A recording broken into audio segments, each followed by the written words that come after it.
Hello, and thank you for joining me for another 10-minute Tech Talk Thursday with Michael Weir, your Fortinet NSE 7 certified technical account manager for Fortinet here at Ingram Micro. And today we have a special update because I know it isn't Thursday and we're putting this up anyway, and that is regarding ransomware on infrastructure.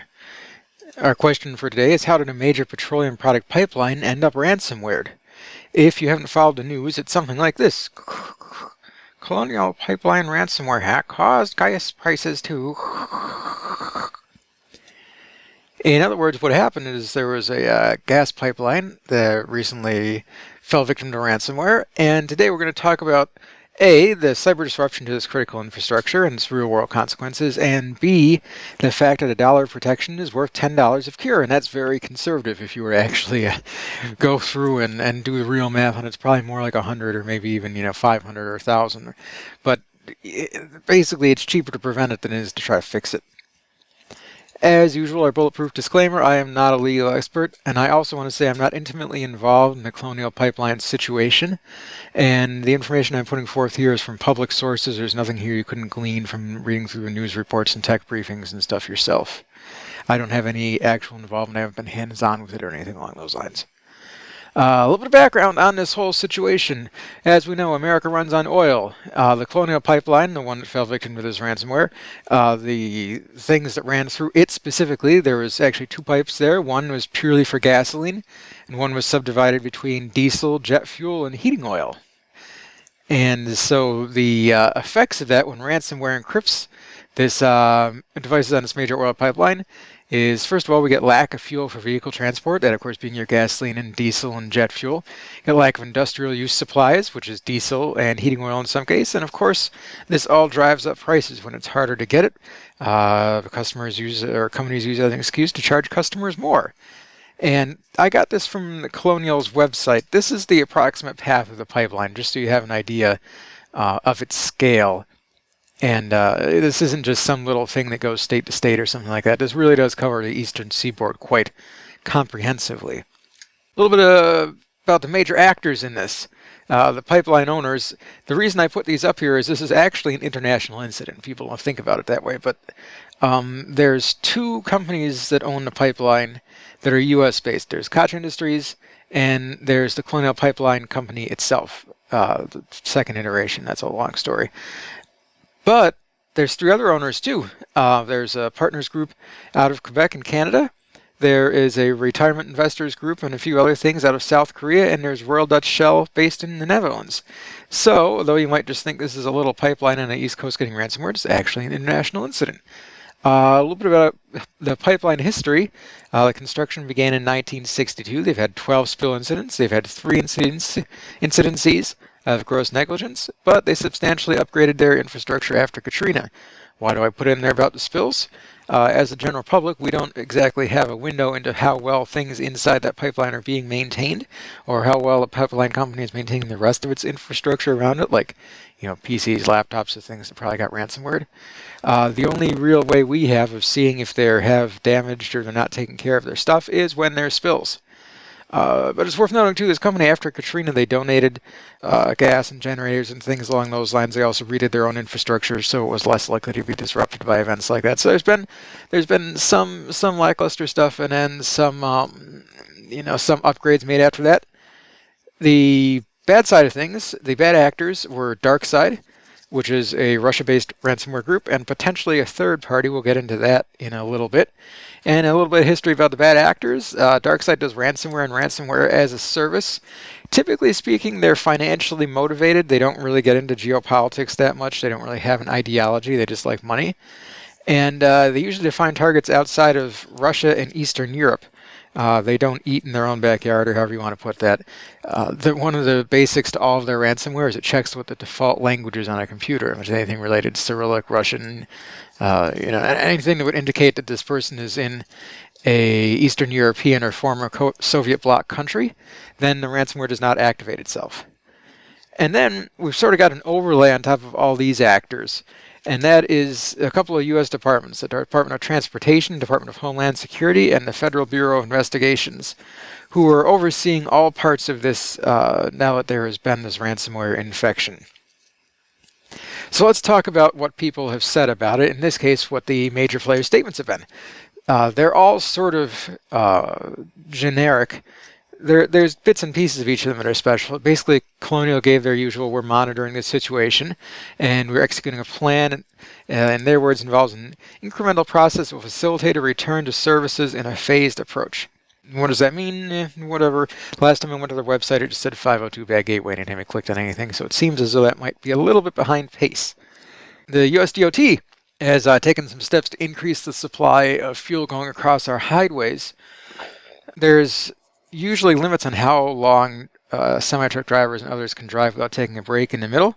A few other things along those lines involving the trucks, and they're just lifting an hours of service exemption for people transporting gasoline, diesel, jet fuel, refined petroleum products that would normally be on this pipeline. Obviously, a pipeline is much faster and more efficient than taking things down a highway, but they're trying to make some changes to how things are taken down highways to compensate. And on the other side of things, we've got the FBI who put forward a very simple statement. It says the FBI confirms DarkSide ransomware is responsible for the compromise of the Colonial Pipeline network. We continue to work with our company and our government partners in the investigation.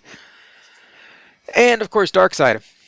This is what they said. It's sort of strange that someone who is known to be a collective that does ransomware put out a statement directly on something that's been done with their ransomware. But they said this. They said, we are apolitical. We do not participate in geopolitics and do not need to tie us with a defined government. That's how they spelled it. And look for our motives. This is what they wrote. Once again, it's kind of bad grammar. Our goal is to make money and not creating problems for society. From today, we introduce moderation and check each company that our partners want to encrypt to avoid social consequences in the future. Basically, they're saying we didn't mean to step into this. It's interfering with what we usually do, so we're going to do our best to step back out of it. And we're going to get into why the FBI confirms that it's DarkSide ransomware and why DarkSide said check into each company that our partners want to encrypt. But we're going to do that during my favorite section of Let's See It in Action. So here's the probable order of events of what happened. And this is, there's going to be distances on this timeline, but they're not really representative of anything other than me just trying to make some generalizations here. So first, DarkSide creates the ransomware, and it either sells it off or moves it to another internal team to be put into action. Now, this next step is something that I am inferring from the statements made by others, both by DarkSide and by the FBI, because it just mentioned being DarkSide's ransomware, and DarkSide says our companies. And that is this unknown third party. DarkSide does, ransomware as a service and that sort of thing. There's not a whole lot of reason to think that they're the ones that actually even put this ransomware on these computers or put it inside, however the delivery method was. And therefore, it might have been a third party that's trying to make money using their stuff, or a different branch of their own organization, either way you want to look at it. Then there's someone at the Colonial Pipeline who unwittingly downloads the ransomware to a corporate or guest device.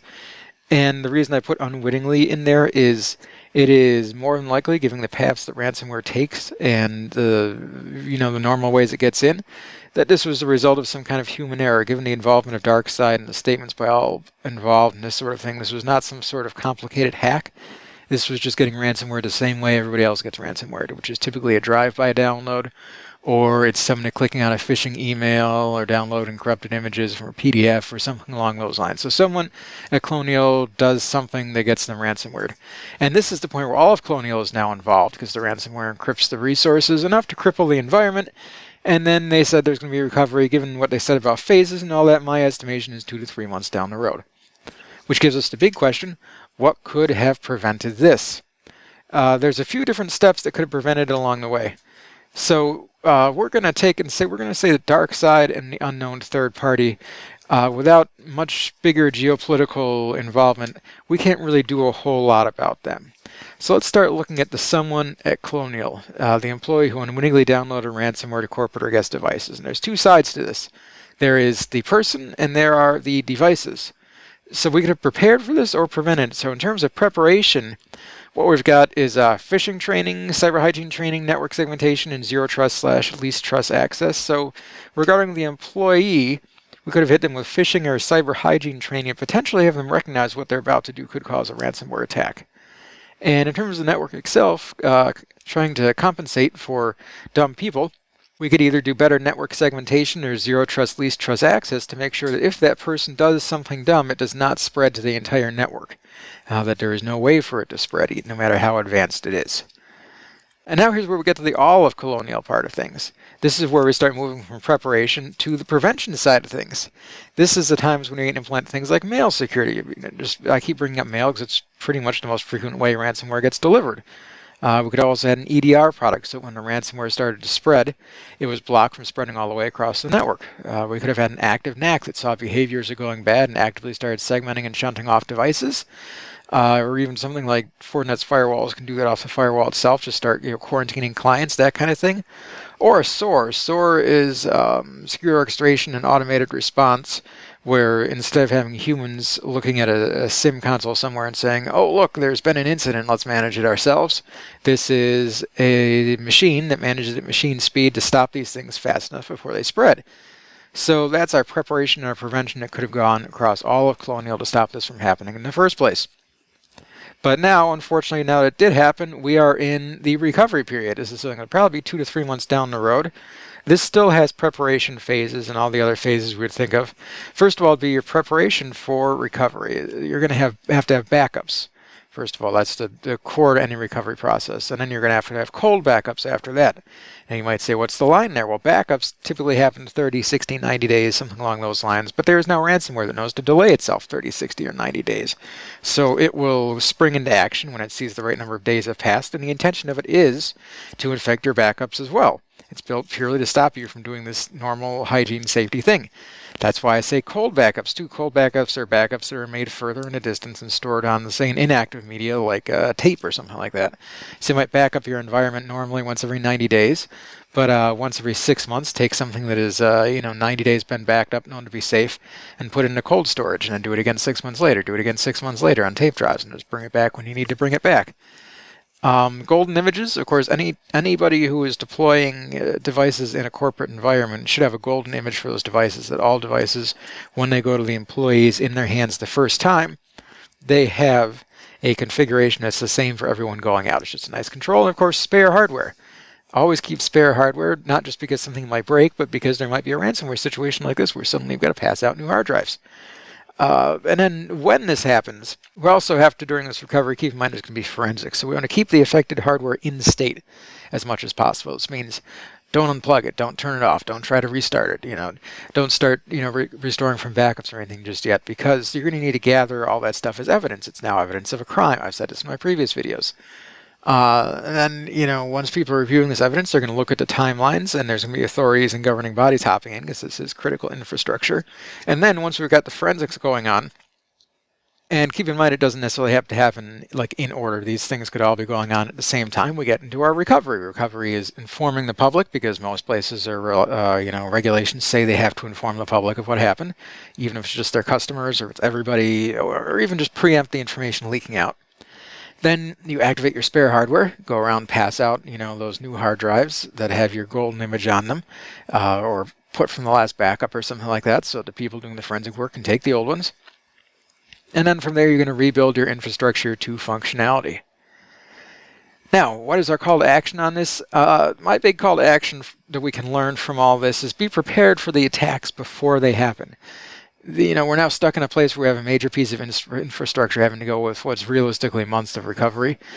I'm not going to do any victim blaming or anything along these lines, but I am going to say that this is something that was foreseeable and preventable. This wasn't a sophisticated hack that you would have had to have been, all guns blazing to try to prevent. This is just something that happens to people all the time, and obviously they weren't prepared for it. Either way, thank you for listening. Do you have any questions, comments, concerns, issues you want to raise? Feel free to contact me. There is my corporate email and my phone number. Contact me at any time. Otherwise, have yourselves a very good day.